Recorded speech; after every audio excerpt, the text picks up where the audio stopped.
I'd like to welcome Olivia Sagan from Edinburgh, who's become a great friend since I met her in Alanya, Turkey, at a wonderful international conference just earlier this year. And she gave a wonderful talk back then, and I'm sure we're going to have another great presentation here today. So, Olivia, please.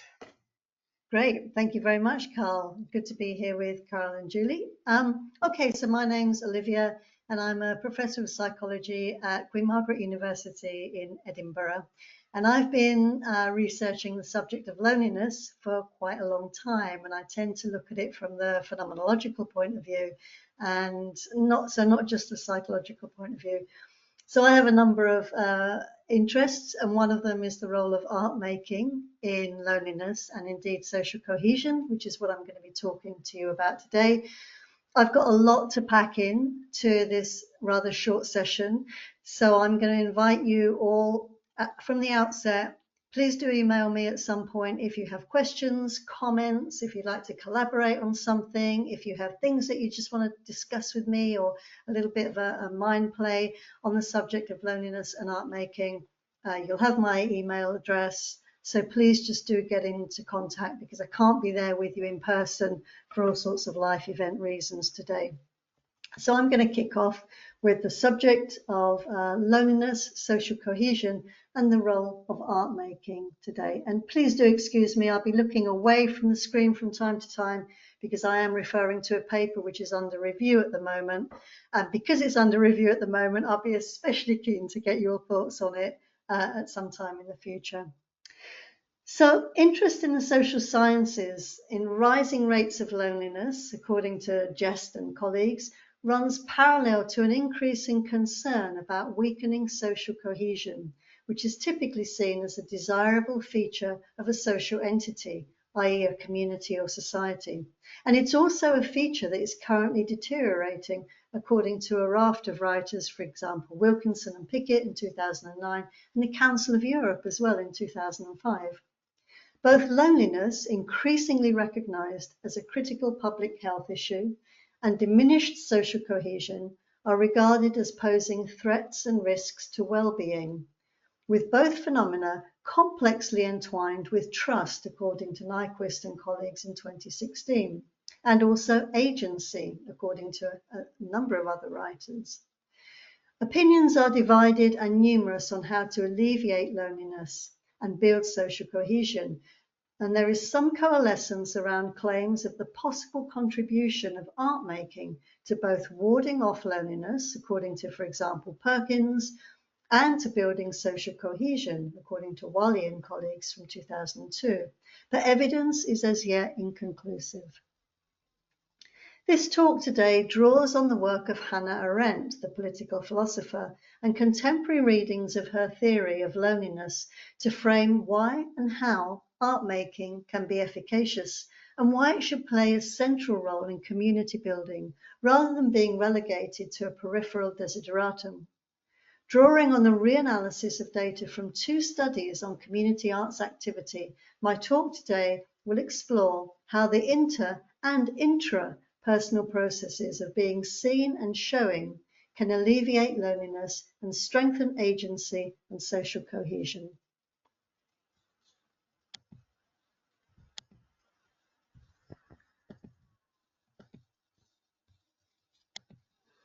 My apologies, I'm just trying to access my slides. Okay, let me carry on talking. So loneliness has been termed a behavioural epidemic, but it's also been referred to in The Economist in 2018 as the leprosy of the 21st century, and The Lancet called it a public health problem, and it's also been termed a silent pandemic by Wood in 2013. And loneliness has held fast both academic and popular imagination for over 2 decades. If you Google research on loneliness, you will be bombarded with papers. It really is a hot topic. And I'd sometimes joke that at no time have I made so many friends and so many colleagues and networks as when I started researching loneliness. There's an irony there.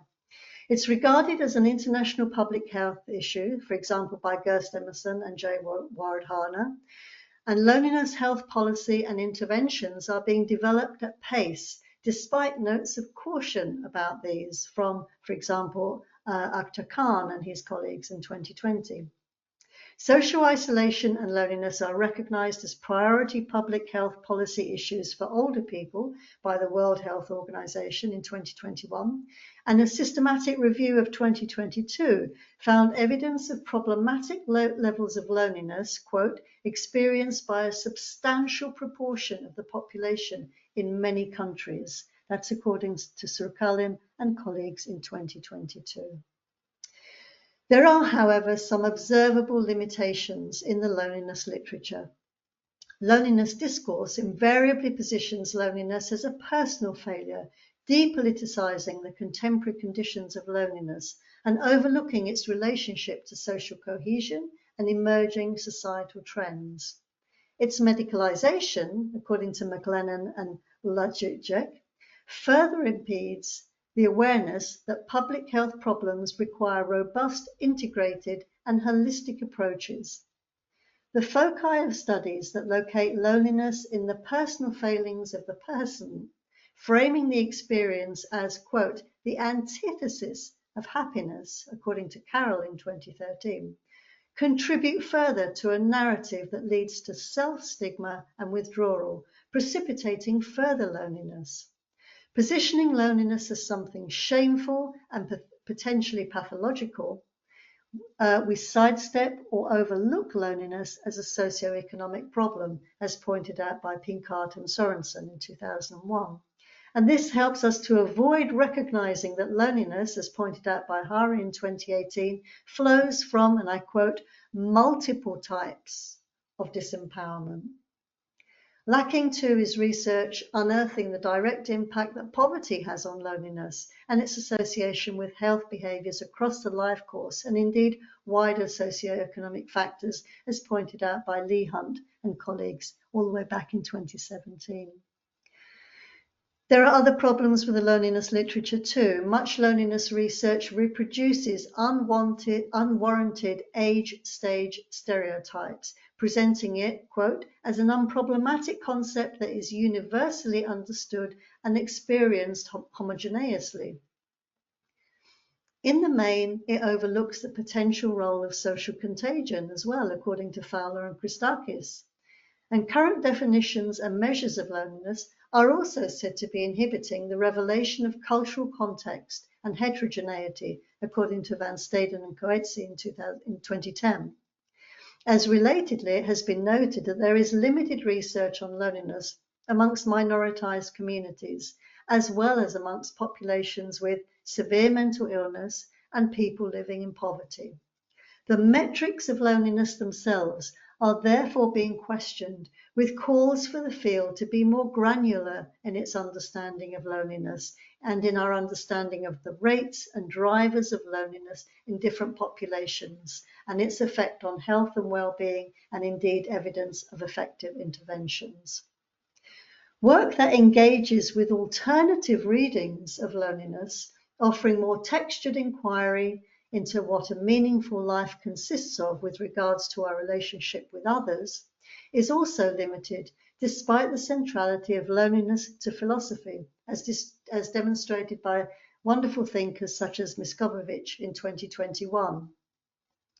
Contemporary formulations of loneliness almost exclusively overlook its possible benefits, as pointed out by Long and Avril way back in 2003.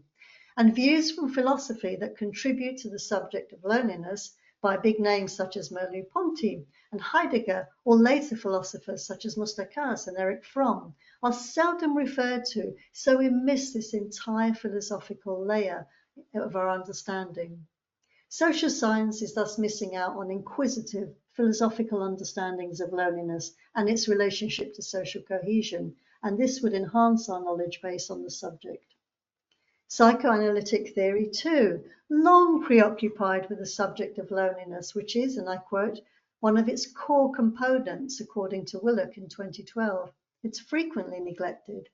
And it's certainly beyond the scope of this talk to review the psychoanalytic canon with regards to loneliness, but it is worth pointing out that as far back as 1963, Carl Jung held that loneliness, rather than stemming from having too few people around one, arose from, and I quote, being unable to communicate the things that seem important to oneself.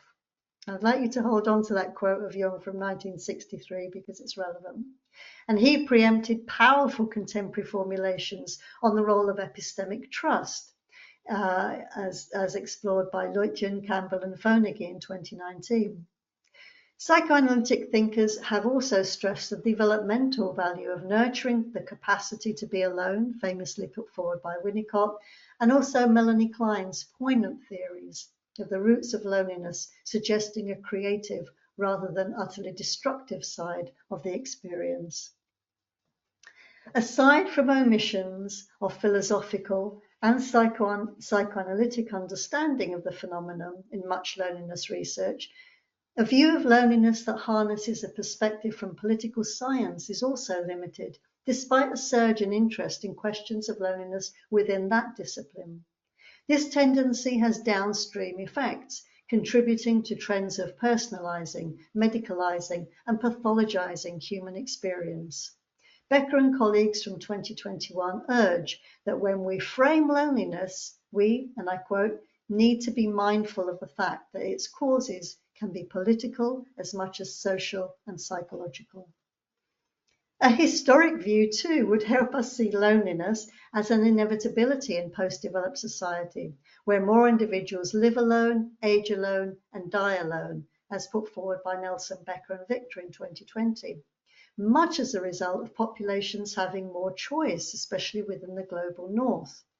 Choice about where we live, for example. Rising single-person households appear a trend extending across all world regions, according to Otif Ospina in 2019, and choice about with whom we live. The rise of alternatives to the family have been welcomed, for example, by Gilles in 2003, but these kind of choices come at a cost, and one such cost may be a lonelier existence that we, as 21st century citizens, need to find new ways to navigate. And this navigation is certainly proving tricky. The COVID-19 lockdowns and the consequent turning to internet rabbit holes and echo chambers of fury, along with anxiety over the global eruption of right-wing populism exacerbated by the 2016 election of Donald Trump, produced a renewed interest in the political theory of Hannah Arendt. Arendt, in the Origins of Totalitarianism, described the non-thinking that is a consequence of citizens becoming isolated and vulnerable to political pathologies. Arendt's work, which we will return to later on, gave us a first crucial link to understanding the danger of loneliness as part of regimen control, placing it firmly in the political sphere. In our cultural moment, we grapple with a confluence of loneliness and its interaction with physical and mental health, of dramatic political fissures and disaffection with democratic processes, of eroded trust in institutions, and the much-cited culture of narcissism, newly reshaped by Congleton in 2023. The need to unravel the cultural and socio-economic forces in this confluence is pressing. We need new tools with which to work with new lonelinesses and better evidence on which to base such tools. Increasing interest across the social sciences in how the arts may function as such tools, as evidenced by an upsurge in evidence synthesis, including scoping and systematic reviews, for example, by Fancourt and Finn, 2019, the World Health Organization in 2021, Besata and colleagues in 2022, suggest a positive contribution to both individual and community well-being. Excuse me. Let's have a quick look at well-being, social cohesion, and art making to further form the foundations of what we're talking about. There is no universally agreed measure of well-being, and most indicators include hedonic dimensions such as happiness, as well as eudaimonic dimensions such as perceptions of meaning and purpose in one's life. Yet current economic systems are measured by gross domestic product, and are committed to growth at all costs, and based on the assumption that such growth is somehow synonymous with increased well-being and prosperity through trickle-down economics, widely embraced by policymakers and economists to the right of the political centre, while critiqued as myth or fallacy by many others, for example, Hope and Lindbergh in 2022, Wright Maley and colleagues in 2023. Contemporary attitudes of individualism and growth that were once liberating now converge with environmental destruction and inequality, as well as soaring rates of psychological distress and illness, addiction and suicide. There are multiple international calls for governments worldwide to measure and monitor well-being, with strong cases made for the need to legislate for the good life. See, for example, Seaford's work from 2011, and for living well within limits, as in the work of Fuchs and colleagues in 2021. A global movement is now coalescing around the need to shift economies away from a narrow focus on marketed goods and services to one more broadly focused on sustainable well-being and beyond GDP. As part of this new focus on the well-being economy, that is, an economy that pursues human and ecological well-being instead of material growth, the arts are articulated in contemporary society as enhancing well-being, health behaviours and social engagement, according to Fancourt of 2017, as well as participation in the arts providing a supplement to medicine and social care and improving quality of life, as stated by Zelig et al. In 2009. This is something ancient scholars knew. There are examples of use being made of the arts in healing rituals and early theories of medicine from the ancient world, and the Hippocratic Corpus from 500 BC contains references about the use of art in health, according to Clisiaris and colleagues in 2014. But in contemporary social sciences, various disciplines have been studying the impact of creative practices such as writing, music, dance and painting for the past 2 decades. Research conducted by the World Health Organization has shown that the use of artistic media in healthcare and in communities can have a variety of positive health outcomes. Arts in Health, whose practitioners work with diverse communities and is driven mainly by a social model of health and well-being as determined by factors beyond the individual, according to White from 2009, is now a well-recognized area of diverse practice and research, landmarked with the publication and the rise of the Journal of Arts in Health in 2009. The journal and community of practice it represents and serves attests to a growing international spread of arts in health practice and research, levering policy development and taking arts in health in some countries from grassroots activity to national policy. That said, as arts in health develops further, we should take note that the discourse on art practices in health has largely neglected Asian countries and China in particular, and remains marked by a Euro-American perspective, despite the use of art in everyday life for health purposes being very far from a modern invention of the West, according to Bogan in 2016. Parkinson and White in 2013 make the case for participatory arts informed by thinking in public health playing a significant role in addressing international inequalities in health and looking beyond national overviews of the field to consider what would make for meaningful international practice in the arts and culture, and they urge us to follow Latin America, Lithuania, and Finnish developments in the field of arts and health carefully. From a wellness economy perspective, continuous material growth is unsustainable insofar as it takes a heavy toll on natural resources and ecosystems, but it also has a detrimental impact on psychological and physical wellness and on social cohesion. See the work of Fioramonti, for example, in 2022. Discussed by academics and policymakers since the time of Durkheim at the end of the 19th century, social cohesion, a term with multiple meanings, has figured prominently in social science research. Commonly used to refer to the glue in communities, social cohesion and the quality social connections and activities that are crucial to people's quality of life and form part of this glue are often cited as warding off loneliness. See the work, for example, of Umberson and Montez, Kawachi and Berkman from 2000 and 2010. Social and environmental factors are thus converging to place in the spotlight the need for a better understanding of the relationship between art and health and how personal and societal philosophies interoperate towards more effective ways to create and share meaning and meaningfulness. Research into both loneliness and the impact of art making on health clearly has a stake in debates about social cohesion and vice versa. There is strong indication that galleries and museums can contribute to social cohesion and reduce social exclusion. See the work, for example, of WeLearn in 2015. And the Parliamentary Assembly of the Council of Europe states that, and I quote, access to the arts and free artistic cultural expression contribute to the development of critical thinking, to enhanced mutual understanding and to mutual respect.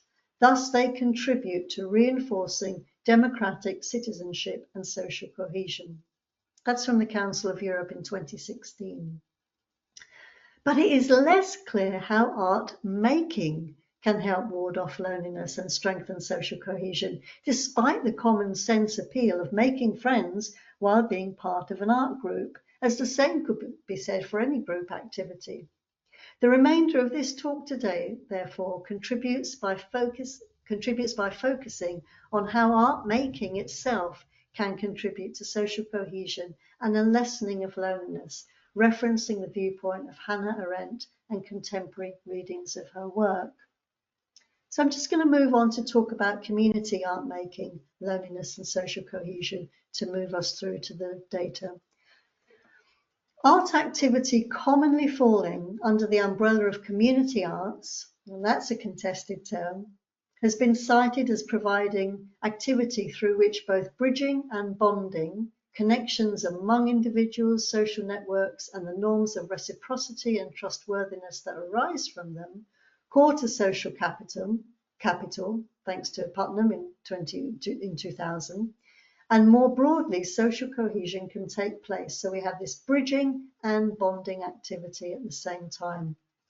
Promoting social cohesion through participatory community arts projects has been reviewed in discussions of community development through the arts, famously by Matarazzo in 1997, with some criticism that analysis of how participation and collaboration in the arts generate different kinds of social capital has been limited. Yet there are powerful testimonies to community art promoting social cohesion in specific areas. See, for example, a wonderful study of community art in the aftermath of the 2015 Nepali earthquake by Baumann and colleagues in 2021. Art making with this community aspect is most often referred to in regard to social cohesion, as it is said to lead to specific gains such as increased understanding of others, tolerance of difference, communication and authentic personal interactions, the forming of relationships and friendships, the engendering of empathy and solidifying relationships through mutual trust and respect. And that's all from Lee in 2013. A common theme, therefore, is the way in which participation can break down barriers and build bridges between self and others. See, for example, Asenso and colleagues in 2018 and Sapuna and Palmer 2016. These findings relate clearly to Alport's 1954 classic contact hypothesis, now regarded by some as integrated theory, which suggests that direct contact between members of different social or cultural groups can reduce prejudice, improve intergroup relations, and promote mutual understanding. Health psychologists in particular have been looking at how the arts might be used to heal emotional injuries, increase understanding of oneself and others, develop a capacity for self-reflection, reduce symptoms, and alter behavior and thinking patterns. See the work of Kamik, for example, in 2008. Benefits reported include the cognitive distraction provided by art making, as well as contributing to a reduction of stress and anxiety levels, psychological recovery and personal growth. See the work of Jensen and Bondi in 2018. Taking the evidence base for community-based arts on which this talk focuses, some studies also point to art enabling makers to discover a greater sense of purpose, promoting positive identity and providing opportunities for mutuality. See the work of Lewis and Spandler, for example, in 2019. There is evidence that the social capital aspects of both bridging and to a lesser extent bonding of art making with others are the mechanisms that lead to psychological benefit. The evidence that people who participate in community-based arts reflect a diversity of demographic characteristics, and this is an important factor when considering the potential for building social cohesion and offsetting loneliness. And interest in this aspect of community arts is certainly growing. See the work, amongst others, of Perkins and colleagues in 2021. Questions endure, however, about how art making actually works to alleviate or offset loneliness and to promote social cohesion. And we need to learn much more about the micro mechanisms that are at work in art making as distinct from any other community or group activity. This requires turning to the phenomenology of art making, understanding what meaning or meanings the art maker ascribes to it and their experiences, and the value of such meanings for them. In this talk, I return to data from a series of phenomenological narrative studies into community-based art making of adults with a range of mental health difficulties. This is from my work of 2014, 2018, and 2022. And I provide a reanalysis of the narratives of just one theme that came out of all of those interviews, and that's the theme of connection. Because the more I drill down into this, the more exciting the work got. This data is further interrogated to explore what they can tell us about the experience of making art, social cohesion, and how loneliness was offset.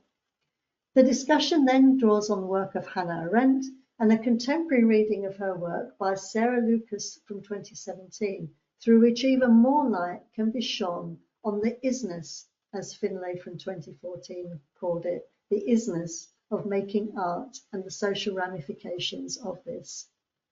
A body of research indeed within art therapy demonstrates that the practice helps people cope with feelings of loneliness. See the wonderful work of Mann and colleagues from 2017. And a case is made that group art therapy in particular can be effective through the mirroring and supporting functions of the group. See the work of Aydin and Kutlu from 2021.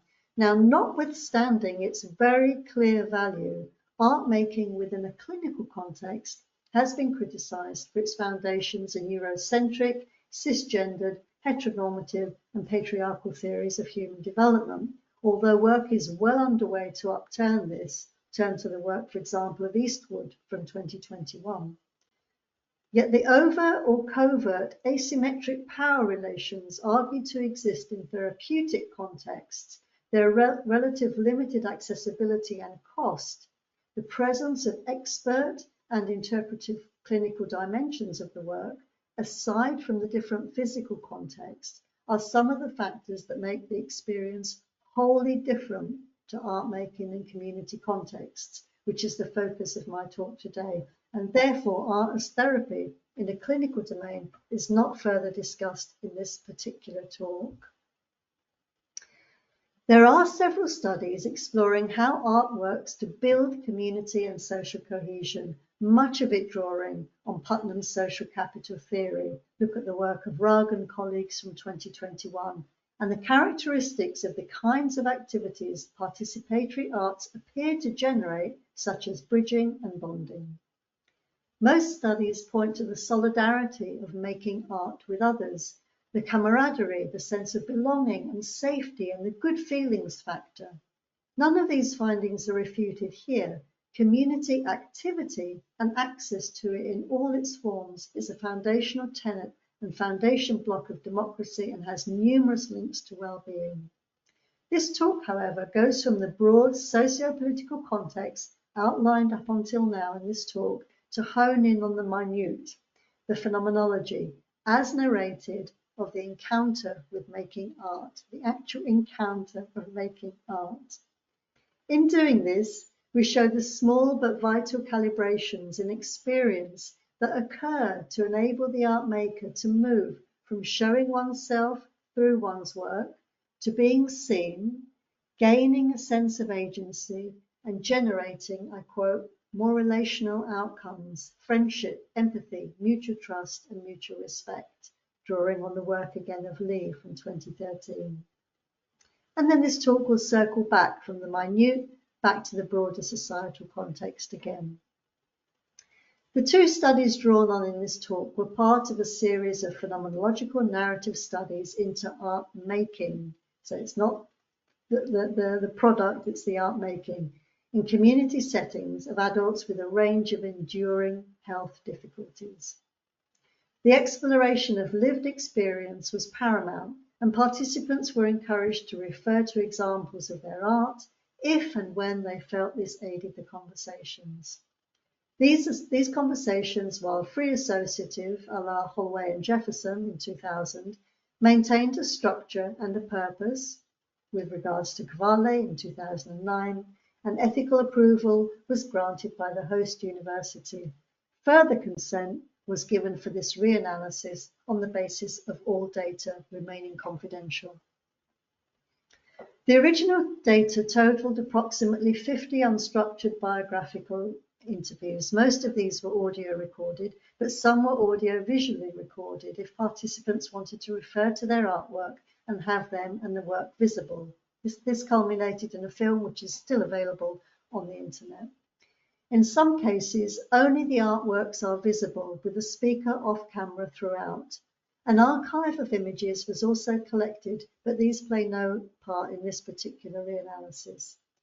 Due to illness and conditions that sometimes hindered attention, confidence, or the ability to communicate verbally, some interviews were taken as short segments and then edited together. In all cases, interviews were transcribed verbatim and anonymized. Participants were invited to contact the researcher at any point should they wish to add written or verbal reflections, and these were incorporated into the data bank as participant notes. I wasn't prepared, but I was very happy to see people contributing in that way for many years after the original study finished. The studies yielded a number of themes, but as I said, the one returned to in this reanalysis is that of connection, given its implications for social cohesion and for staving off loneliness. For this reanalysis, transcripts and recordings were revisited in order to explore the narratives of connection, which was the name of the book that I produced in 2014, and their correlated subordinate themes in more depth. Across the participant data, the theme of connection, striking in its salience, was extracted along with narratives that were discursively associated with this strand. This extraction provided the following sub-themes: connection to myself, connection to others, connection to my artwork, connection to trust, and connection to disclosure and showing. The ways in which participants spoke of connection, a seemingly simple concept, appeared to resonate with affect. The narrative was marked with pauses for thought, with reflective searching for words and terms, with facial expression indicative of seeking to express a particular thought or experience that apparently carried weightier meaning, something touching the sides of human experience of belonging. These testimonies relate to social capital, both bridging and bonding, yet transcend these, provoking questions of identity, authenticity, entitlement, and epistemic trust. A sample of the narrative extracts will be now given. Connection to myself, for example, one woman, Mabel, said, "Worlds that exist within you can be revealed through art making. The painting and the drawing, it's something there that you've made. It's given you a connection with something outside of yourself, but nevertheless part of yourself. And that's the value of it." With regards to connection to others, Jude said, "Look, The drawing helped me have an in to talking about that experience, and I brought it to the group and we talked it through. And in a way, it led to us doing a joint piece of work on places we've escaped from. It was powerful stuff. The upshot was a bit of me had been faced, together, connected with others. I think they faced their bits too. And Jude laughs. Chloe described how, with regards to connection to her artwork, it was no longer just about me. My pictures of the sewing, when they were discussed, moved from me and my thoughts to others, how they made them feel, and how they were all, she laughs, stitched up, although that wasn't how I thought about it on my own, like. Connection to trust. Alan explained, I work with a group of people, artists, and this has been a really big thing in terms of trust. I've had to trust the encounter for the first time. That's a big deal for me. Lawrence talked about the connection to disclosure and to showing. He said, I had to exhibit this particular screen print and some others, and I had to write an artist's statement, and I was very, very honest in what I wrote. And I was expecting people to be negative and, I don't know, just to judge me somehow. But I got a really positive response, and I was told that it was brave of me and bold. And I received lots of really encouraging messages. It was just really inspiring. I kept going, and that was what I was doing. I was doing it right. So participants describe this poignant experience of being seen through one's art with an accompanying sense of restoration of the self. Monty mused that, I didn't know about that bit of me, he laughed, until I painted it. And then we talked about the painting to Harry, a fellow painter. This experience then seemed to release the artist into the daring act of disclosure, wherein they felt enabled to relate stories of things they had been through.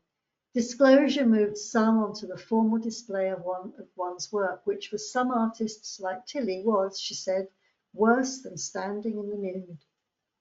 Disclosure and display figured as stations of the art journey, with its bridging from the private invisible realm into the social domain.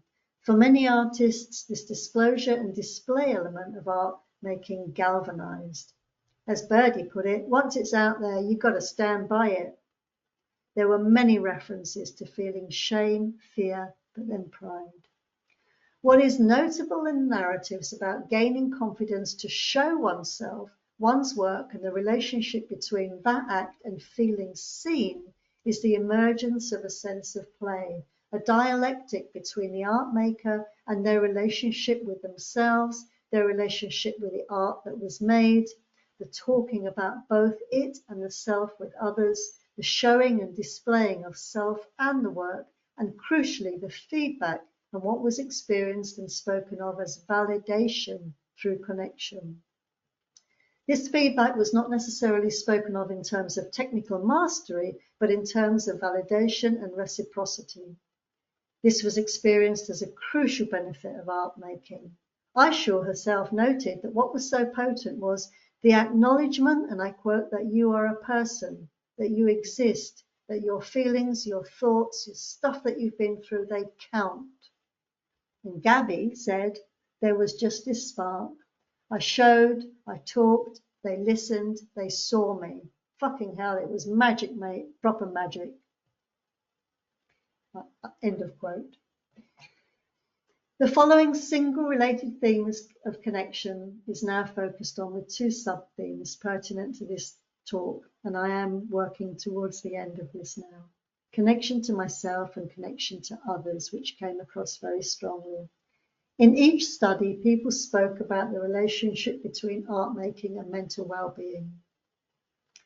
They told a story of being in relation to and with others, and according to testimonies, this developing being required the establishment of trust and camaraderie, the sense of a space of safety and non-judgment, and of being held by the project and the artwork sufficiently to allow for safe exploration of stories and experiences. For Fatma, another participant, art making offered the chance to explore locked boxes we could or could not open to explore the contents of. And Shani, another participant, talked about how she felt she didn't quite exist. She was invisible by default, only beginning to open up and gain a dimensionality through making art and engaging with others through it. And this reflects a view of art making functioning as a site of inquiry and expression, offering no less than a way, I quote, of realizing and restoring the self from the wonderful work of Wright in 2009. There are pointers in this study, as in others, that the making of art functions on multiple levels. There is a tranche of psychological mechanisms at work to help a maker create and recreate the artwork and themselves, to script and re-script in terms of Ricoeurian from 1970, progressive and regressive hermeneutics, a unique site of exploration of one's history and a shedding of old skins, allowing for an alternative, perhaps more positive narrative to emerge. And I refer you to the wonderful work of Ackerman and Ouellette from 2012. These subtle intrapsychic shifts breathed in the way people talked about seeing myself, everything that happened differently, and how then the articulation of these changes and the narrative and symbolism developed to speak of them joined them in a dialogue with others. This was a process that often made participants feel, in Tobias's words, seen, recognized, validated.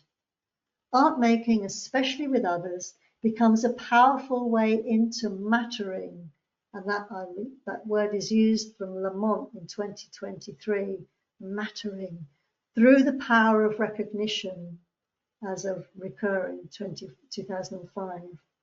This comes through connecting, through giving form to feeling artifacts or symbolic representations, which are then shared in the world, thereby increasing our connectedness with our social and physical environments. See the work of Wright and Pascoe from 2015. This talk contributes to literature that asserts that art making with others is powerful, as a means by which to begin to connect with oneself and regain a sense of agency, to become open to others and able to tolerate being more vulnerable, to feel seen and validated and part of a reciprocal current of these in others. To end, I'm going to return to the core challenge of demonstrating the subtlety of how art making can offset loneliness and help strengthen social cohesion.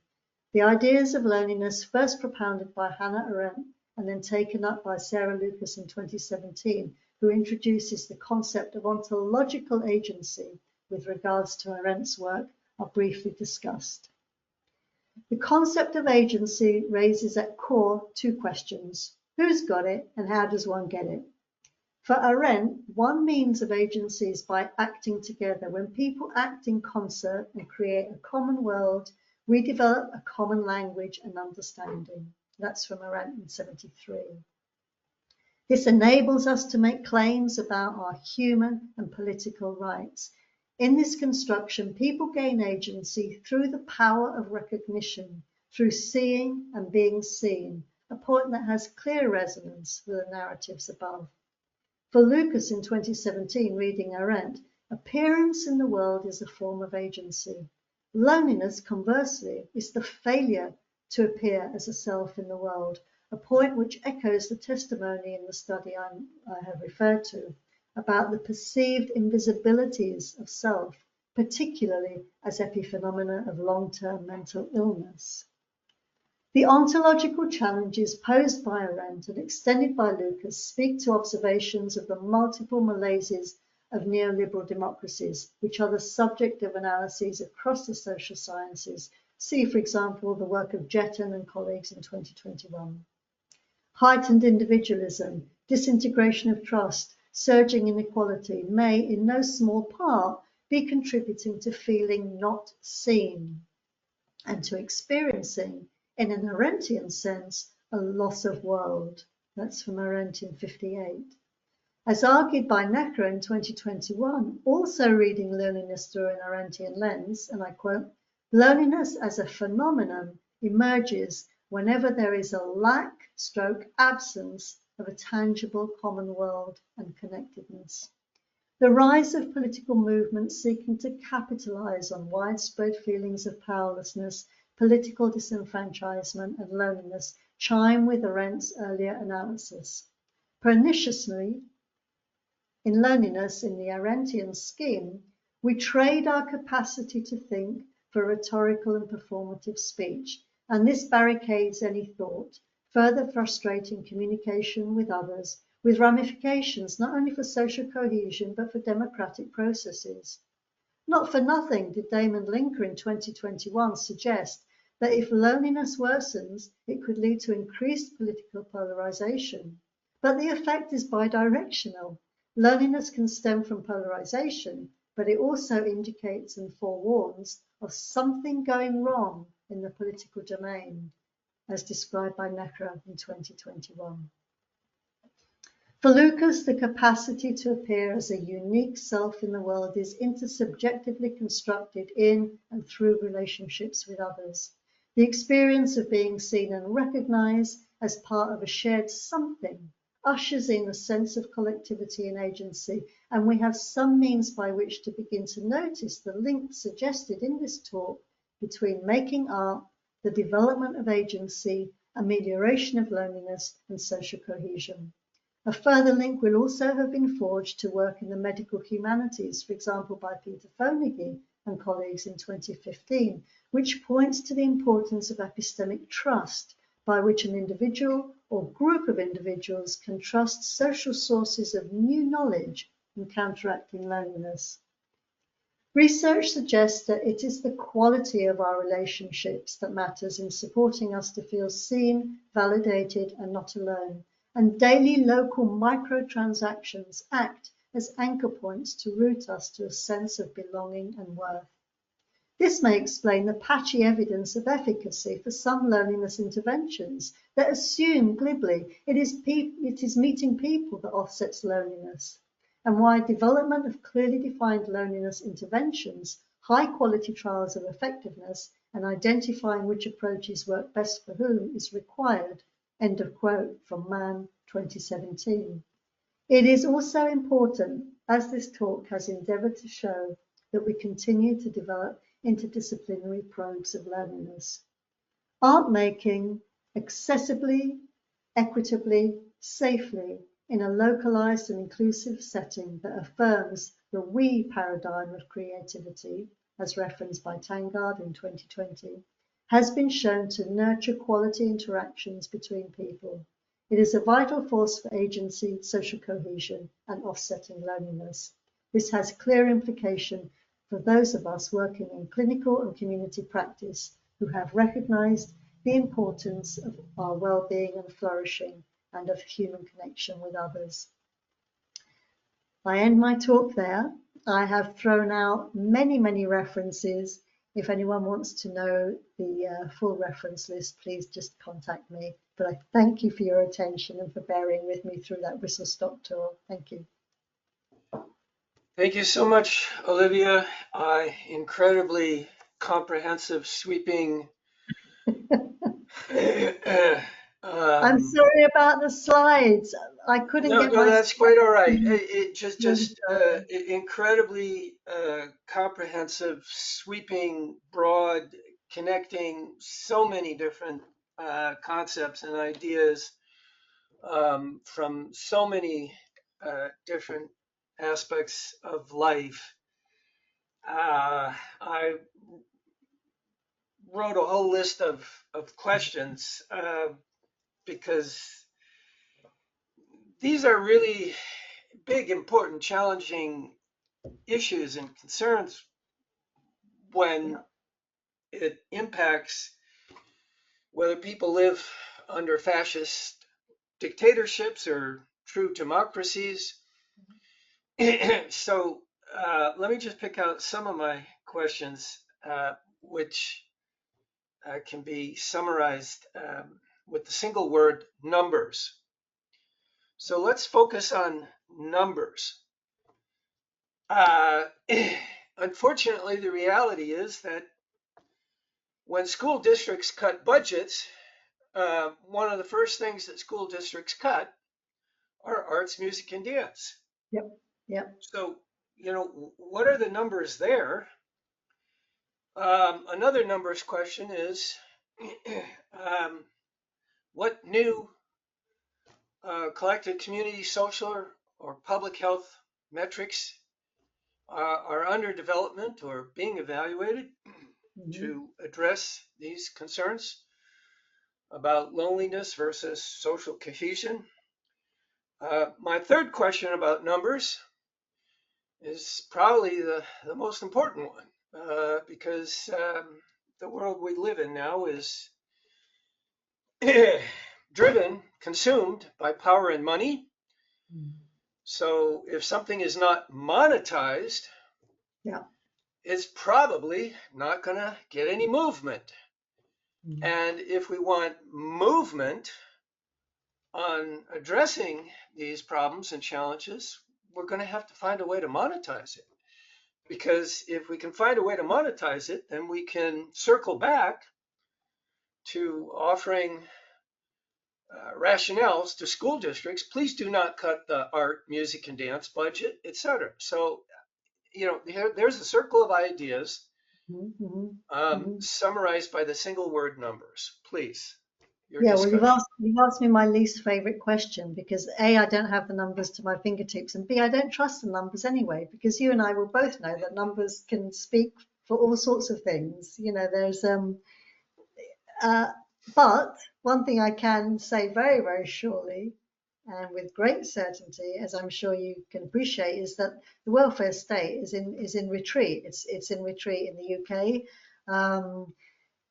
Provision in another paper I wrote, I look at the cut in things like public transport in parts of rural Scotland where I live, and the irony of replacing public transport, your one bus that takes you to the village once a day, replacing that with a loneliness intervention.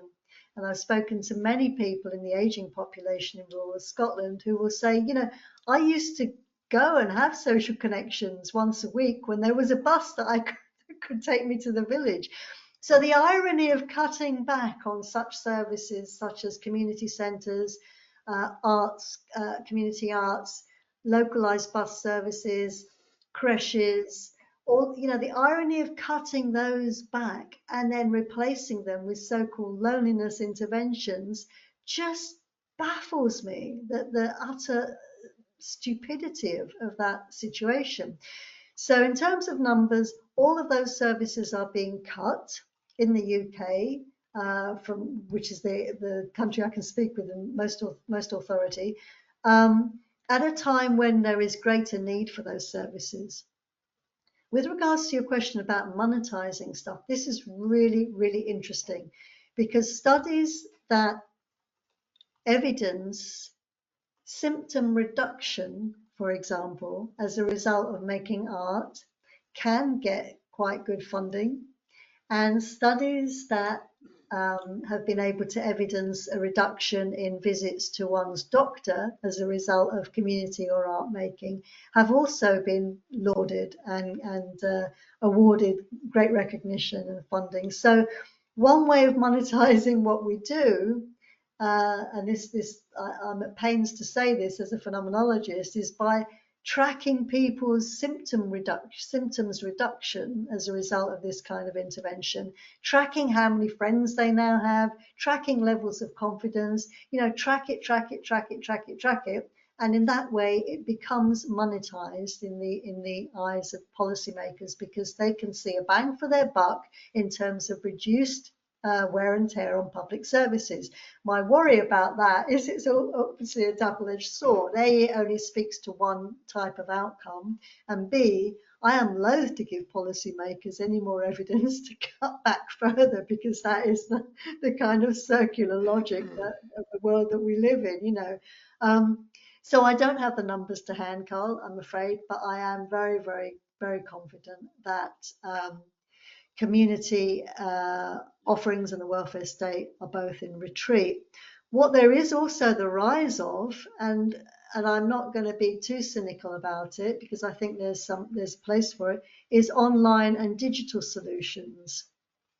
There is some evidence of some interesting online participatory arts projects where people don't need to get the bus in, or they don't need to leave the safety of their own home.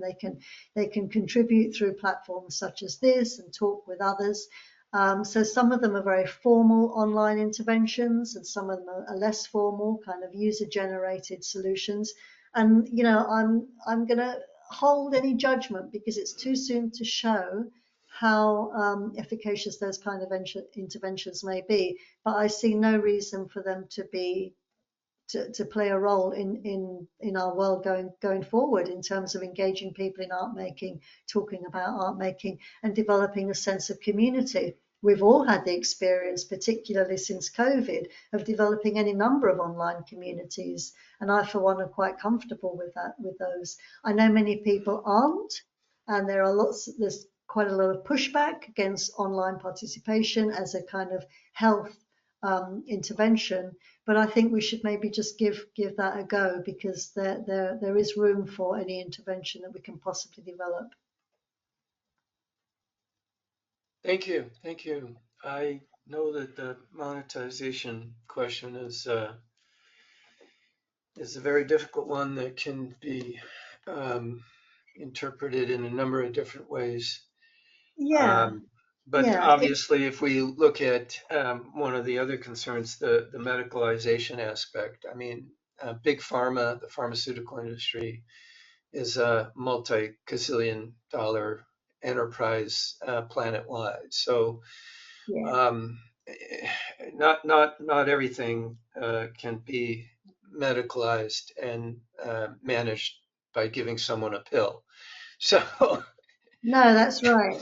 That's right. Although I must say, every time I hear the phrase "big pharma," there's a part of my heart that just sinks, because I feel like we're up against such a monolith. I mean, if we look at what's happening with those Ozempic, for example, it's just it's there is so much power and so much traction that is in the hands of a few. That, yeah. Anyway, let's not get into the big pharma conversation, because sorry, my apologies. I'm a Julie, meltdown. did you have a question that you want to or a comment? Yes, thank you for a really fascinating talk. I wondered about the difference between being alone and loneliness.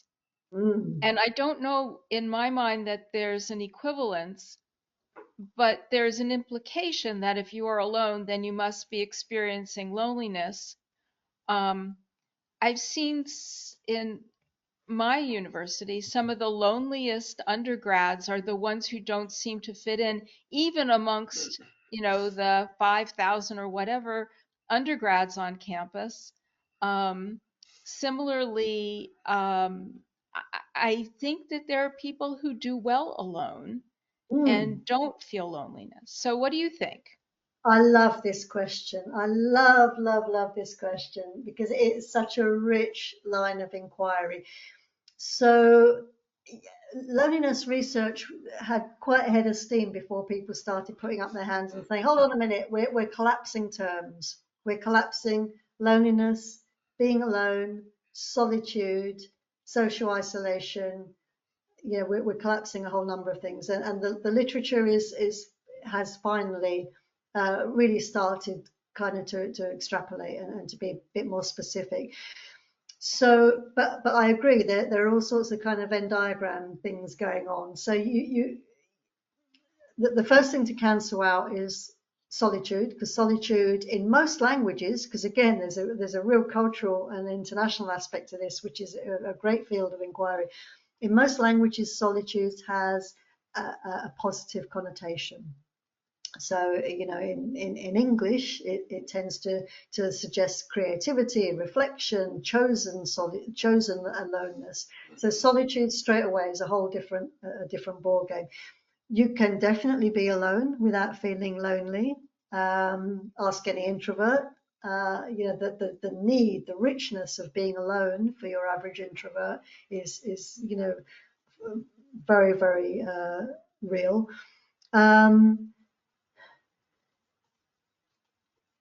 Social isolation is again a different one, because that tends to get collapsed. You can be socially isolated without feeling loneliness. You can be lonely without being socially isolated. Any number of people in my studies have said, I've got great friends, I've got family, I've got work colleagues, I've got football teams, I've got this, I volunteer, I do it, but I'm still lonely. I still feel lonely. So it's not really connected to your social connectedness. It's a very specific kind of feeling. And your final point is my favorite point of all. Yes, some people do really well out of being alone. And some people, many of whom I've spoken to, actually thrive in loneliness once they've got over the shame of it. Because, of course, we live in a hyper-connected society where you are judged by how many friends you've got and how many students flock around you in the canteen. But some people do very, very well after they've got over the kind of problem of feeling the shame. They've worked through, in reflection, and many people refer to meditation and mindfulness. They've worked through what the feeling of loneliness is. They've decided to make friends with themselves. They've decided to nurture their capacity to be alone. They've decided to delve into that kind of experiential quagmire a bit more. And actually, there's all sorts of studies that show that increased connection and appreciation of nature rises, increased creativity, increased spirituality, increased tolerance for others through an understanding of oneself. So yes, a lot of people do very, very well out of being alone and even out of experiencing negative loneliness. And one of my real bugbears is that the research doesn't really pay much attention to the possible benefits of loneliness. So I hope that's gone some way to answering your question. But loneliness is full of surprises. You mentioned some of your students there, and there are a couple of studies I've done where people have really, really surprised me. I found loneliness where I thought I was going to find great connectivity and joyfulness, and vice versa. So it's a very kind of rare phenomenon. It's a strange one. Thank you. That answers as best as anyone can, I think, because I think this remains a question going forward. Yeah. Well, if I could just comment on that from the behavioral healthcare psychiatry perspective,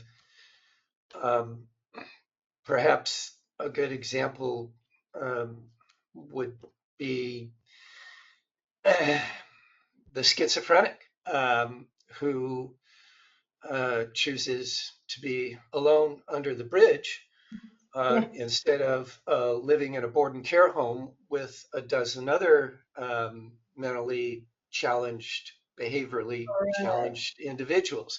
So throughout my clinical career, I have always asked patients, is it bothersome to you? Does it upset you? What is your personal preference? What is your personal choice? What would you prefer? And, when you're able to make your choice, does that help you feel better or does that help you feel worse? And so then that also gets to a question of agency in the sense of, does the individual have the right to make a choice about their life? So just to re-summarize, I think the critical question in this situation is, does it bother you or not bother you? So I do think that there are many persons in our healthcare system that maybe society considers to be disabled in some sense. But frankly, in my experience, they're quite happy to have their solitude, even if the rest of society doesn't necessarily recognize it as the positive solitude. Yeah. I first got into this line of thinking, Carl, when I was working in the psychiatric high security residential institution in London, and noticed some of the things that you've just mentioned. And later on, I undertook 2 studies with people with borderline personality disorder, which is a highly contested term. So if anyone's waving hands out there, I'm just going to calm them down for a moment. So most of the people I spoke with really rejected that diagnosis. Nevertheless, it was the diagnosis that they had been given.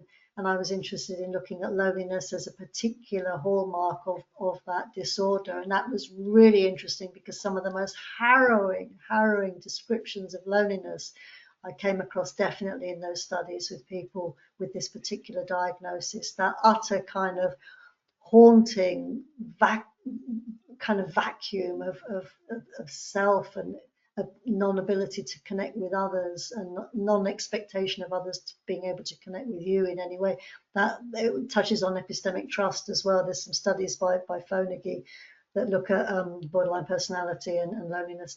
Really interesting stuff. But if we go down the road of looking at the different disorders and different diagnoses and their relationship with loneliness, we're going to be here all day. We really will, because it's Well, let